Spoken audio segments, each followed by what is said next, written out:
Pepsi Prebiotic Cola in original and cherry vanilla. That Pepsi taste you love with no artificial sweeteners and 3 grams of prebiotic fiber. Pepsi Prebiotic Cola. Unbelievably Pepsi. This episode is brought to you by Redfin. You're listening to a podcast, which means you're probably multitasking.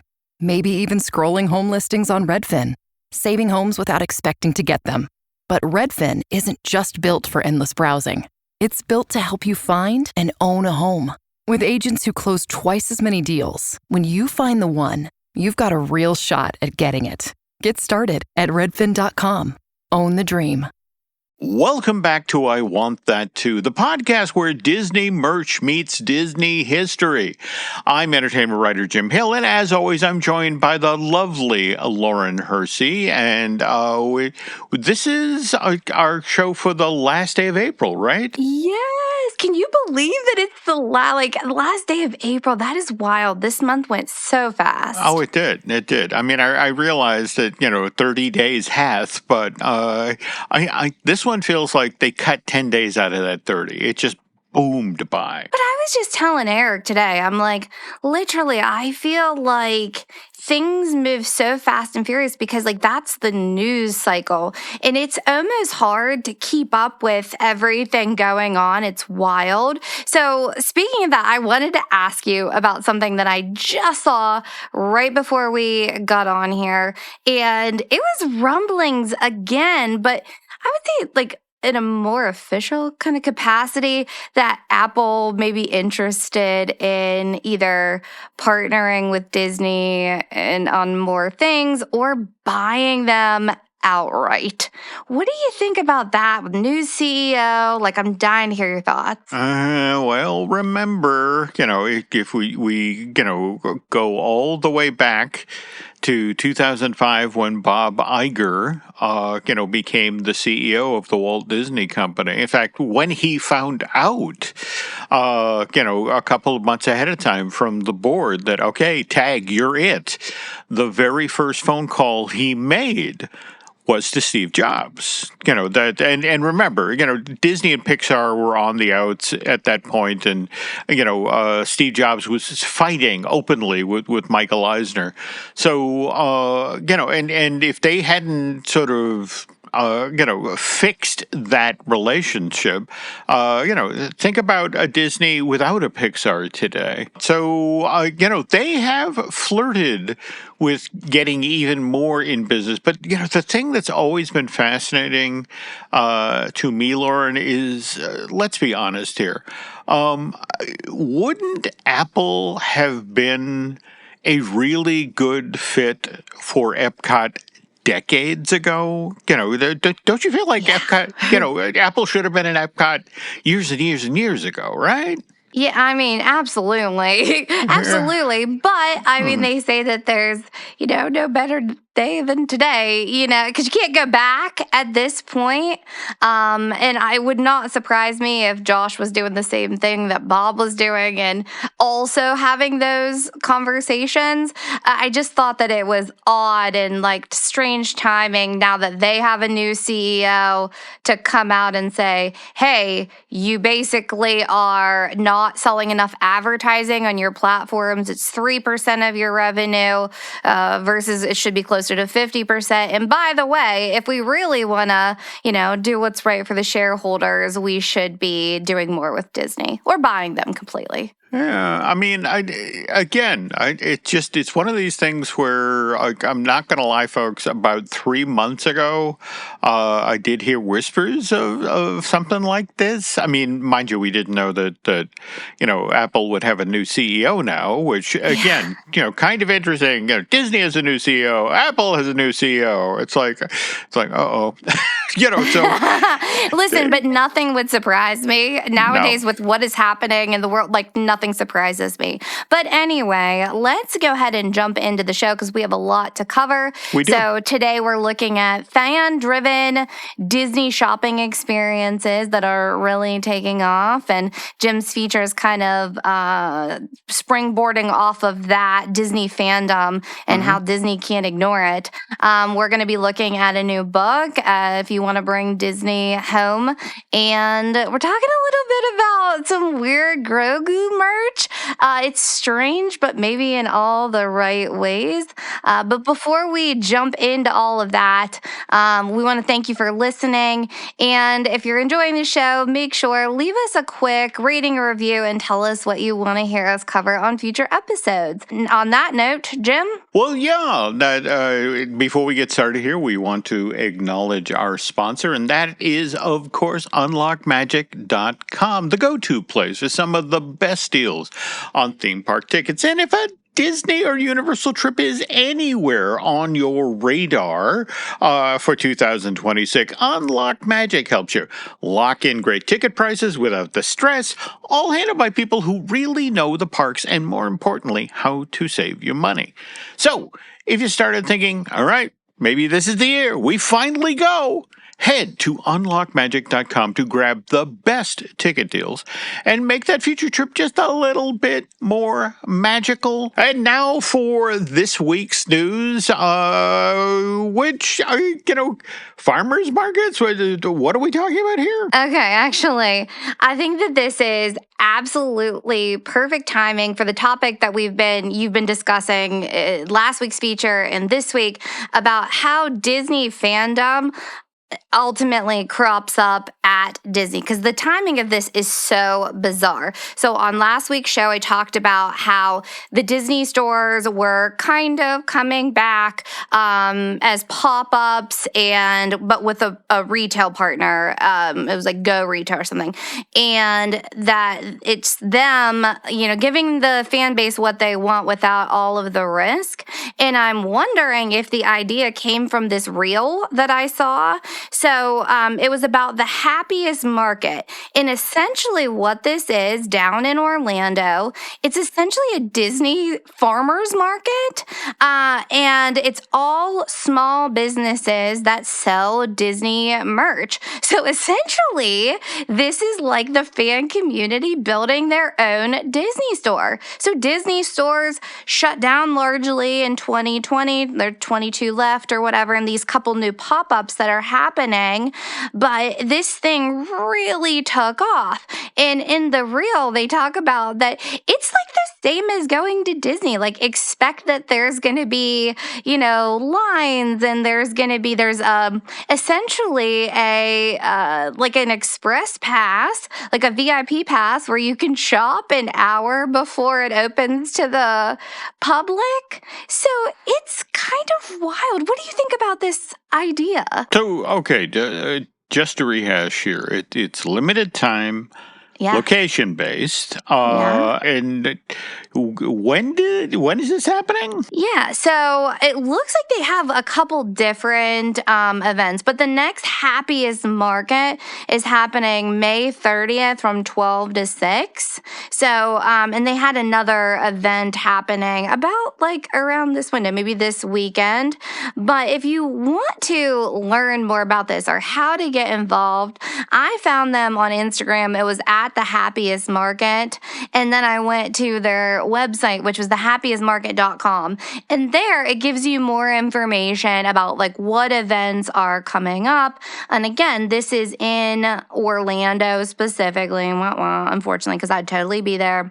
But some example things that they sold, they had all these really cool Disney tees that were custom. There were ones that were vintage. They were selling like ear holders, selling like candles, anything that Disney that they're not going to shut down just for using their IP. But anyways, I thought it was a really, really cool idea, and I was wondering if you thought that the whole Disney pop-up concept had anything to do with these things popping up.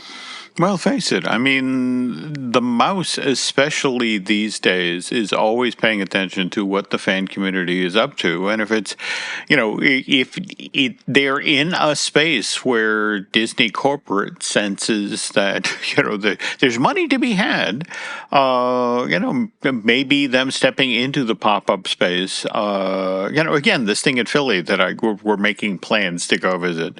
That is intriguing. I don't know. Crime scene investigation, just connecting dots here. But anyways, tell us, are you interested in doing more of these kinds of things if filling the void of not having a Disney store? Okay. And well, now speaking of filling a void, you buy a new house and you decide you're going to be decorating it, and how exactly you're going to decorate it. Well, you're about to talk about a book that would allow you to create a Disney-inspired life at home. Is that correct? Yes. And I don't know if I was targeted this because, like I've mentioned on past episodes, Eric and I have a new podcast, Diz and Hers. We're on our TikTok journey, and I told you about the one about our Utilidor basement and it blowing up on TikTok. And then I saw this specific book. So what I'm talking about, it's called Bring the Magic Home. And I think this is a new book by Sunny Chantel. And it's essentially a how-to guide for Disneyfying your living space. And it's pulling direction specifically from the theme parks. So this isn't Disney proper, but from what I understand, it blends Disney history, interior design, DIY projects. And so I was intrigued by the Haunted Mansion references, Small World. And this one also includes original Imagineering concept art. So if you really wanted to nerd out in your house, maybe consider some of this. We've talked about living at Golden Oaks and living more of a Disney life kind of in the bubble. So, is this something that you would add to your collection? Or do you have this book, Jim? Because I know you have a crazy library. I want to say yes. I believe that this was published back in 2024. Then I am getting targeted. Okay. Well, that's okay. I mean, we live in an algorithm, based world these days. And, just for me, it's always fascinating, to see what ads get thrown back at me. It just sort of okay, look, I'm a 67-year-old white guy. These days I'm basically a life support system for a wallet. So, it's what reaches out to me. Or who reaches out to me and with what products. Consider yourself fortunate that these folks thought, hey, they're going to want to decorate their home. Whereas me, it's hey, here's your adult diapers. Oh, get out. But I have to ask you, Jim, I've never asked you this question before. Yep. Do you have any themed areas of your home? I know you have a exorbitant amount of Disney merch, but any themed spaces? Well, we have one room upstairs here in the house that we refer to as the duck room, but that's more Nancy's thing. In fact, Nancy has this story that she tells about when she worked for the Digital Equipment Corporation, and she had a friend in the building that she worked in who had this amazing Donald Duck collection in their cubicle, and then sadly this friend got sick and eventually passed, and Nancy wound up with all of his Donald Duck stuff and then just sort of kept it going. And so again, I think at one point there was just so much Donald Duck stuff that we kind of stopped, because it was we were at that point we were buying things out of momentum rather than, the effect of we particularly love this piece, so we like this piece. And so, and what's funny is every so often, we keep that room locked up, but every so often I will crack open the door and, one of our cats will get in there and stop dead because it's like 1,000 ducks are staring at them. And it's like, I'm going to back out of the room slowly now, But does it make you like happy that your collection is what you and Nancy would say is complete? I don't honestly know about that. In fact, every so often, we have a discussion about, literally, we call it get the duck out of here. The notion of these items that she collected over the years would probably make some other Donald Duck fan very, very happy that, because that's the thing about fandom is that sometimes things go into people's collections and they just disappear.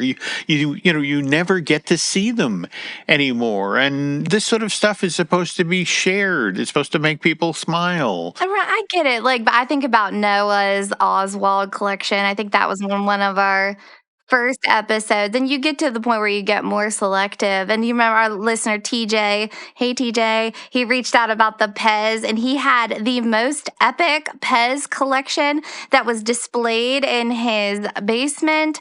I don't know. There's something fascinating. And it's like the thrill of the chase. And I think that that's why we all identify as, collectors. And, I guess that's probably why we're doing this show. But moving on to the next topic, I wonder if anybody has a Yoda or a baby Yoda Grogu collection. If you have a weird collection, please let us know. We want to see pictures. Okay, because it's so interesting you bring this up because other day I was in Target and the very first end cap for the Mandalorian Grogu is up, and it was like, oh, action figures and the Grogu dolls and that sort of thing. But you have come across a vein of genuinely bizarre Mandalorian Grogu stuff, right? I know. I didn't even know how to talk about it at the top of the show because it is genuinely weird but amazing. All right. So I read an article recently about the collaborations starting to trickle in for Mandalorian and Grogu. And I saw a video of this guy with a furblet. Do you remember Furbies from the 90s originally, right? Yeah. Yes, I do. The weird little chatty things. Yes, I remember getting one when I was little, and then my kids. There's been different iterations of Furbies over the years. Anyways, but furblets are the little baby ones, and this is a Grogu furblet is the first collaboration, and he's a baby. He's 3 inches. He has 45 sound effects, and then there are 3 buttons to hear Force sound effects. Grogu babbles, and he's making all these fun, cute noises. I guess I went down the scroll hole and had to watch all the videos. But he's kind of like a Labubu a little bit because there's a detachable keychain clip that you can take your furblet on the go. Jim, thoughts on furblet Grogu? Wow.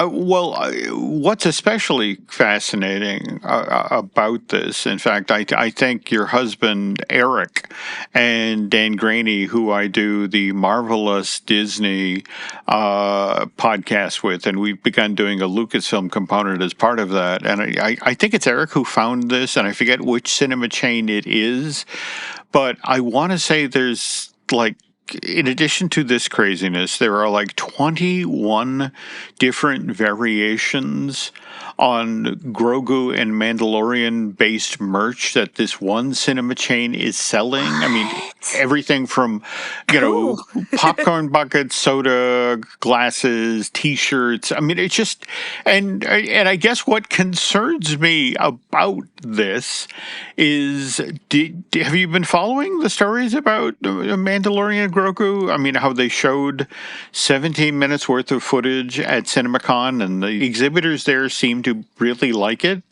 But I want to say that the Mandalorian and Grogu tickets have gone on sale through the Fandangos and that sort of thing in the world. And, everyone's kind of like, oh, I thought they would sell better than that. So it's like... Well, I mean, maybe they're not doing like Devil Wears Prada 2 we talked about last week, where they had that merch bundle for $50. Because remember, I was saying, like, if you don't give a real reason to buy the ticket now, like, why would you buy it now unless you think that it's going to sell out on opening day in your local area? That is true. Perhaps, and more to the point, if we're talking about the Devil Wears Prada 2, could this be another one of those Sex in the City things where, how, the opening weekend for the two movie versions, they did crazy good, and remember, it started off life as a show on HBO. But, a lot of women are like, ooh, I want to go see that. And I want to do, a little drinking before I go. I want to have the Sex in the City experience. So, maybe that's the difference with Devils or Prada 2 versus Mandalorian and Grogu. Yeah. And that would make sense because, I told you, Lainey and my mom are like, yes, we definitely want to go as soon as it comes out because it is more of an experience, but different demographics here probably. But anyways, so I see the Furblet and he is weird and funky and awesome. And so then I go down the hole on social media with the guy who showed the Furblet. So this profile was called For the Lore. And then the next weird Grogu item is a Grogu-boo.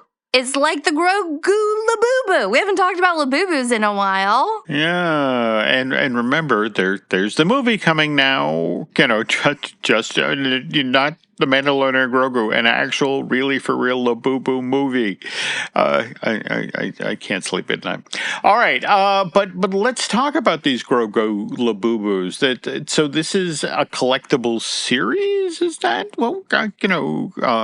designer toy vinyl? Okay, so I research because Disney does have a deal, a collab with Pop Mart, and what I could find right now is that there's a vinyl collection, Pop Mart collection of Grogus, and there's a lot, but they look to be a lot smaller, and I couldn't find a ton on how to get the Grogu-boo right now. So I'm assuming that this For the Lore got a sneak peek as to what's coming, but if you want to see the current vinyl Grogu mashup, then you can head over to Pop Mart. So, it's another case of where fandom is driving the demand. Because didn't you say that when the original show came out on Disney Plus,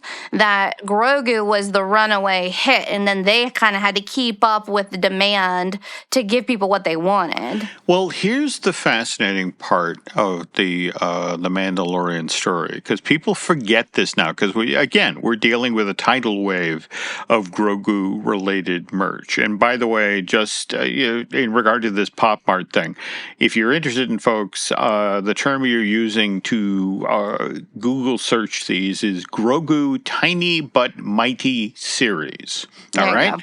Okay. But here's the thing. Jon Favreau and the folks at Lucasfilm made a calculated risk. Because you remember, when you watch the very first episode of The Mandalorian, you don't realize that there's a baby Yoda till the very last moment of the first episode. There's this amazing little scene where, the Mandalorian, there's a floating baby bassinet, and you see a tiny little Yoda-type figure reaching its tiny hand out for for the Mandalorian's finger. And, and the whole first season is about how this hardened assassin becomes a good, caring dad. But to protect that reveal, they didn't have any merch ready. They literally, this is Disney and this is Star Wars, which makes merch 24/7. And they're like, no merch. People forget that for the longest time for the first season, people were losing their mind over, and we didn't even know his name was Grogu until, I want to say season 2, season 3.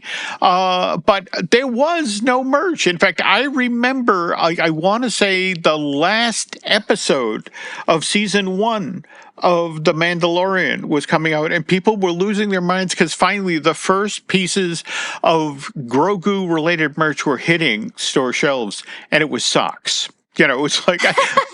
Like, what can we get out? No, that's exactly what can we get to North America quickly? And it sucks, but it just, and the people who were, running to stores so they could have their baby Yoda socks and show off at work. So for me, it's just fascinating to be at this point, which effectively, let's be honest here, Mandalorian Grogu is basically season 4 of The Mandalorian. Continuing adventures of these characters, and we have all of this merch where once upon a time we were like, please, something. It's like, all right, here's some socks. What came first, Jim? Was it baby Grogu or baby Groot?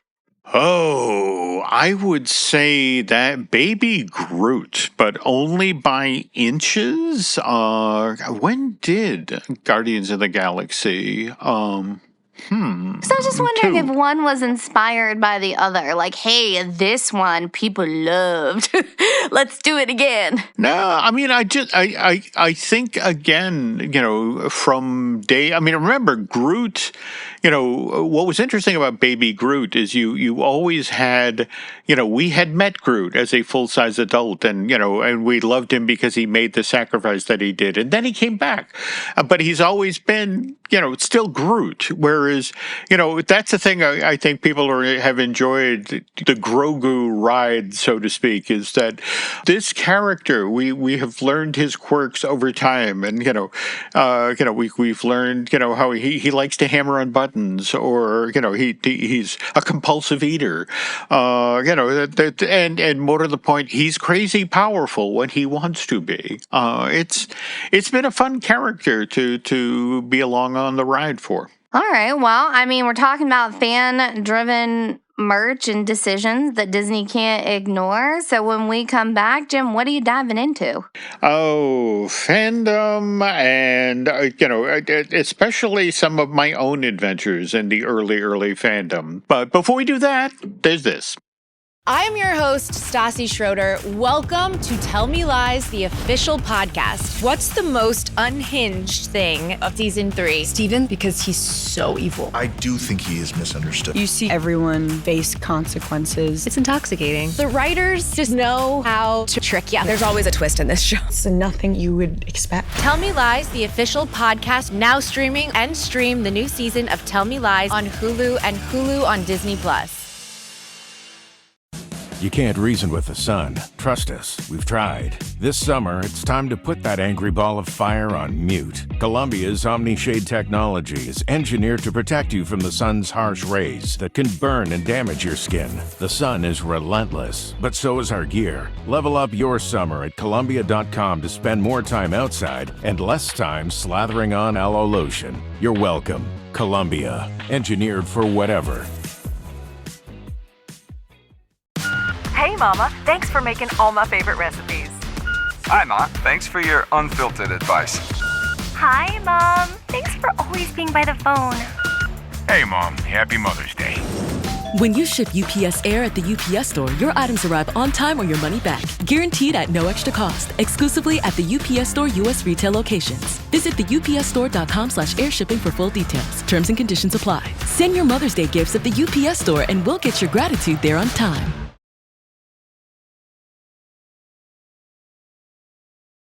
And we're back. Okay, so folks, if you remember last week's show where Lauren and I were talking about the origins of Disney fandom, and look, there's always been this myth that if you're a Disney fan, you either have to live out in Southern California or down in Florida to get access to the good stuff.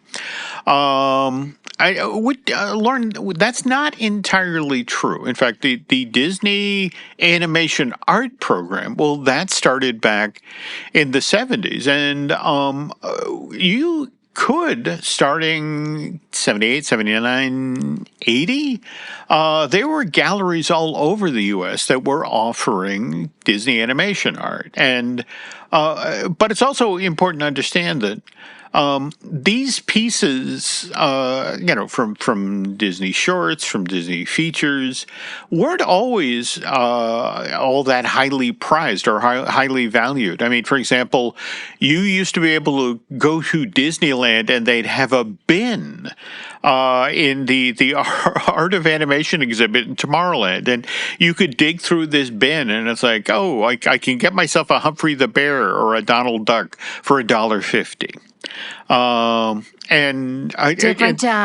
Different time. And speaking of different times, okay, when at Disney Studios in Burbank, they would have a post-production party when they'd finished an animated feature. Lauren, picture this. First of all, they'd grab an armload of cels that had been used to make an animated film.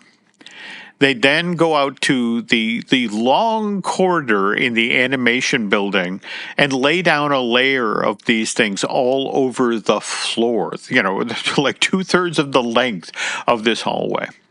And then, people who been having some adult beverages at this party would get a running start at one end of the hallway, and then when they reached the celluloid, that it was all over the floor, they'd surf. And in fact, it used to be a competition at this party who could stay upright and surf the longest on this layer of animation cels. By the way, it was Dave Smith, the original archivist of the Walt Disney Company, who told me this story. And speaking of stories that David told me, again, we talked on last week's show, about how Disney started the corporate archive in June of 1970. And so picture this, Lauren. It's a couple of months after Dave has been on the job. And it's lunchtime. He's walking around the Disney lot. And by the way, I myself had this experience one time. David was nice enough to invite me to come to the archive and do some research. But at 12 noon, he walks up to my work table and says, "Get out." And it's like what? I said, "No, we close noon to 1. We're lunch. Go to the commissary, get something to eat, and don't come back till 1. So I went to the commissary, I got myself something to eat, and now I'm just walking around the Disney lot, sort of looking at my watch like, I got 15 minutes to kill. So I end up on the back lot, on the Disney lot in Burbank, and this is just after they had shot the movie version of Ray Bradbury's Something Wicked This Way Comes. And so the city street that Disney used in a lot of its movies and TV shows has been redressed as Greentown. That's the town from the Bradbury book. And so I'm literally walking around Greentown. I'm looking at windows and, just rattling doorknobs. And in one storefront, Lauren, I look in, and there against the wall are like 10 of the sentries from The Black Hole, that movie that Disney made in 79. And right up by the door, there's this wooden crate that's filled with styrofoam peanuts, but poking up out of the crate is the stop motion puppet for the dragon from Dragon Slayer. That's the movie that Disney and Paramount made in 1981. And this is the thing, you could literally just walk around the Disney lot and trip over stuff, from movies that they had just made. And so, and Dave Smith had the same experience. So, again, a couple of months after he started the archive, he's walking around the lot. He passes the dumpster and glances inside of it and is like, wait a minute. And walks back to the dumpster, and inside of it is a 3-foot tall stack of animation cels. And David grabs a handful of them and is looking at them, and they're all from the Aristocats. And that movie hasn't even come out yet. I mean, that movie wouldn't arrive in theaters till December of 1970. So what he finds out later is that these had come straight from the camera department on the Disney lot, that these were the recently finished animation cels. They just come from ink and paint. They were taken down to the camera department. They had been placed on the stand on the proper background. And once the camera turned on the light, clicked the lens, this thing just got dumped in the trash because it's like, yep, we're done. And David is looking again at this 3-foot tall pile of animation cels, and he says, these are too cool to throw away. So he literally grabs them out of the dumpster, and again, there's a slippery pile of acetates, and he struggles, but he gets them back to the archive, and he throws them in a cardboard box, and he's like, I'll catalog those at some point. He never does. But if we now jump ahead, like 3 years, 4 years. One day, Dave is in the archive, and somebody knocks on his door, and a Disney employee comes in and said, "Hey, just wanted to let you know we've decided to start an animation art program here at Disney. What we're going to do is contact galleries around the country, and we're going to offer them cels to frame, and they'll sell them, and we'll get a cut of the sales. And the reason I'm telling you this is I'm looking for animation art, and do you know where any is?" And Dave says, "I got a cardboard box to show you." And the guy goes, "Ooh," and it literally carries it out of the archive. And Dave's like, "Good, that means I don't have to do catalog all of that." And that guy eventually comes back to Dave and goes, "Thank you. You made $50,000 for the company. That's what we got for selling all that art." And Dave's like, "That's nice. Where's my cut?" But Lauren, this was back in the day when you could get an original Disney animation cel for $40 to, I think they topped out at $60 a piece. And I know this because when I was in college, I managed a cinema in Acton, Massachusetts. This was located in the Nagog Shopping Plaza. And there in the shopping plaza was an art gallery, the Art World, run by the Warraby family. And they, for some odd reason, out of all the art galleries in New England, they wound up with the Disney animation art program. And so I just wandered in there one day, and it's like, "You have real Disney animation cels?" Like, "Oh, yes, come to the back room." And over the 2 years I ran that cinema, I acquired cels from like 6 different Disney things. I had cels from Bedknobs and Broomsticks, from Pete's Dragon, from The Rescuers, the Aristocats, Robin Hood, and Small One. And I had them proudly displayed and framed in my office, and again, got them all for $40 or $50 a piece. But they'd have been worth thousands of dollars today. But I had them in a storage unit in Massachusetts while I was living down in Florida, and I got burgled. And the interesting thing is the thieves didn't touch a single one of my books, but the animation art they went off with, and such is life. Anyway, as I mentioned on last week's I Want That Too, because there were deep-pocketed, very motivated Disney collectors out there like Michael Jackson and Carrie Fisher, the price of a lot of Disney collectibles quickly rose as the 70s gave way to the 80s. But for, animation art, at least for a while, stayed reasonable. And we will talk about what happened next, how Ed Levin started the Mouse Club in a sec. But before we do that, there's this. Kraft Mac and Cheese is better than 90s hip-hop. We'll remind you of your childhood without making you feel incredibly old. Kraft Mac and Cheese. Best thing ever. Now at McDonald's, a McDouble is $2.50, so you can get your gym gains on. Or just get lunch for only $2.50. Get more value on the under $3 menu. Limited time only. Prices and participation may vary. Prices may be higher for delivery. Ba-da-ba-ba-ba.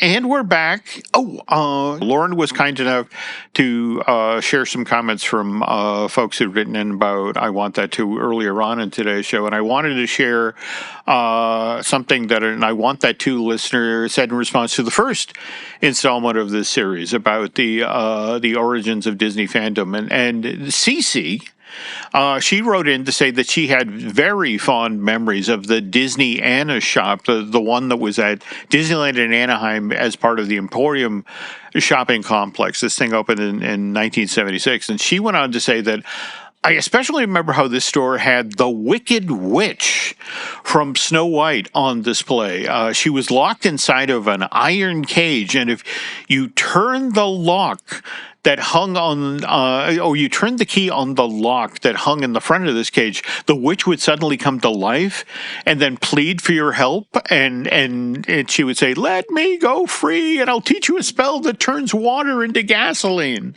And I have to say, I remember this animated figure inside of Disneyland's Disneyana shop. And by the way, given the prices I'm seeing at the pumps lately, I'm really now regretting I never took the witch up on learning how to turn water into gasoline. But anyway, by the way, when a Disney Villains theme shop opened in Fantasyland out in Anaheim in July of 1991, and this specialty shop at Disneyland replaced Merlin's Magic Shop. The Wicked Queen animated figure and her iron cage was moved there. So maybe some of our listeners recall seeing this animated figure there. The witch was on display in that Disneyland store, which I want to say got rebranded as Villain's Lair in 1998. She was on display there from 1991 through 2004. So, nice long run. Also, we were talking briefly last week about how Walt Disney World had a Disneyana shop as well. Interesting thing, Lauren, though, the Florida version of the Disneyana shop didn't open until 8 years after the Anaheim one. This is April 15th, 1983, which weirdly, very same day that Tokyo Disneyland opened. And then Disney World's version of a Disneyana shop, first it opened in Fantasyland, then it moved to Main Street. And then, Lauren, it ends up closing on October 1st, 1996, which, if you work the math, that's the 25th anniversary of the opening of Walt Disney World. Why would you close the Disneyana shop just as you're about to begin celebrating the 25th anniversary? Right. Isn't that like the whole point? All I can figure is maybe that's where they put the shop that sold the merch for the 25th anniversary. I mean, that's the only thing that makes sense. Anyway, back now to the original Disneyana shop at Disneyland. I, again, used to go in there every time I was out in Southern California and got very friendly with the staff. But again, I was always looking for Disney company related paper goods, annual reports, press kits, in-house magazines, newsletters, and that sort of thing. And eventually they were like, look, we don't have a lot of this stuff, but there's a store that just opened that you want to check out. Fantasies Come True. It's in Hollywood on Melrose Avenue. And so I go there, and that's where I meet Bob Molinari. He's the owner and operator of Fantasies Come True. And Bob and his staff, they hooked me up with all sorts of vintage copies of things like Disneyland Backstage and Disneyland Lines, publications that I use even today, Lauren, when I'm researching stories that I share on this podcast. And it is through Bob. That's how I met Ed Levin, who back then was working for, I want to say Deluxe, which is one of the biggest motion picture film labs in the business. And sadly, after literally a century in the business, Lauren, Deluxe went under in 2014. But anyway, Ed's day job was at Deluxe, while as he and his wife Elaine, their side hustle was they ran a place called Nickelodeon, not the kids' TV channel. This was a well-regarded movie memorabilia store. It was located on Ventura Boulevard in Sherman Oaks. And what was interesting about Ed and Elaine is, Nancy collected ducks, and the Levins, they collected early Mickey Mouse. And again, we're talking late 70s, early 80s here, folks, and the Levins are already very well connected with the West Coast Disneyana community. But again, as we talked about, we've got the Michael Jacksons and the Carrie Fishers of the world out there. And because they're passionately pursuing Disney collectibles, prices are going up. And more to the point, Ed and Elaine are seeing these rare, one-of-a-kind pieces come off the market and disappear into private collections and never coming out again. And so the Levins decide something has to be done to mitigate this. So this is why in October of 1979, they launch the Mouse Club. Now, please note, the name of this informal organization doesn't mention Disney at all. In fact, the Levins were so concerned about Disney's legal department, and they didn't want to do anything that would potentially infringe on Disney's copyrights. Not only did they choose a generic name like the Mouse Club, but they then ran it by Disney's legal department, like, can we use this? And Disney's legal department is like, yeah, why would you ask? But they put that letter in their record for when the legal department did come after them. But anyway, they officially announced the launch of the Mouse Club in an ad that gets placed in the back of a movie memorabilia magazine.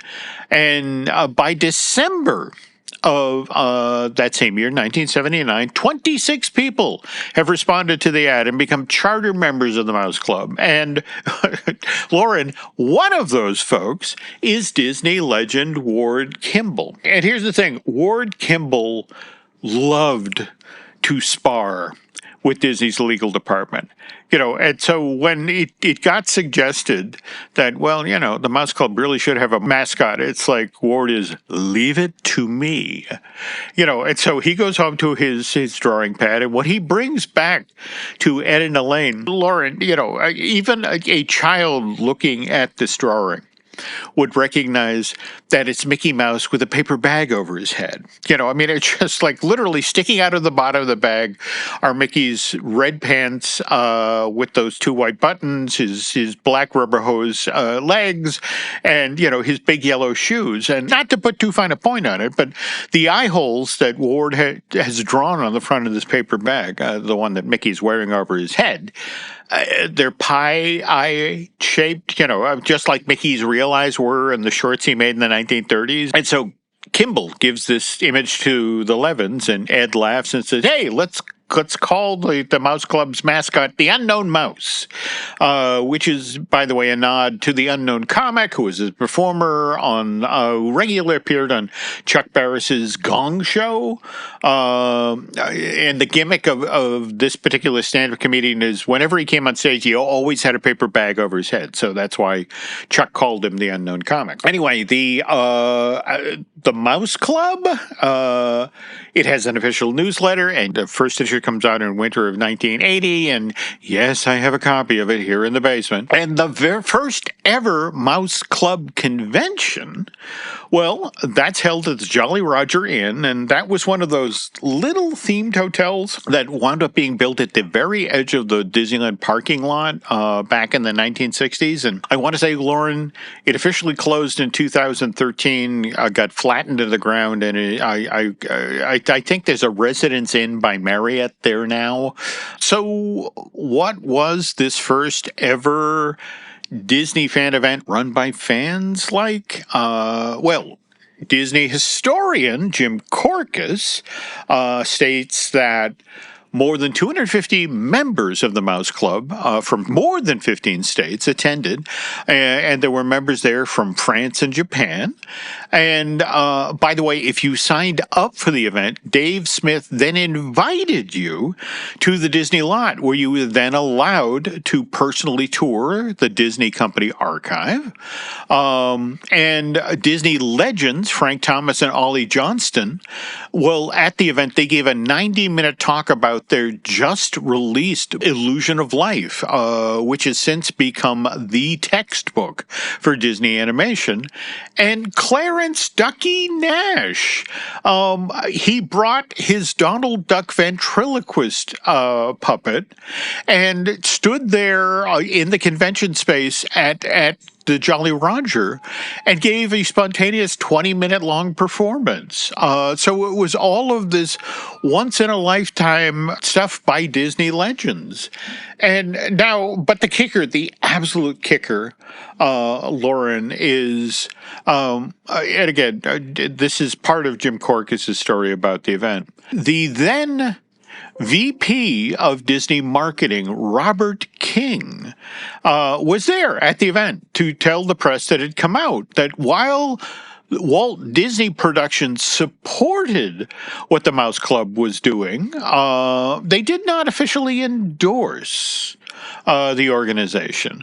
And the reason this is, well, again, remember, this is 1982. Just a month or so earlier, Tron, the original Tron had come out in theaters, and, groundbreaking computer animation. And just a few months after this event is when Epcot Center would open. And so this is why Robert explained, well, look, the Disney company is far too busy with new products to be promoting antiques that were originally manufactured by outside companies. The closest that the Disney company comes today to promoting nostalgia is when we release our classic animated films to theaters. And, and literally, this is a Disney spokesman talking like this. And look, Lauren, this would obviously change, and soon.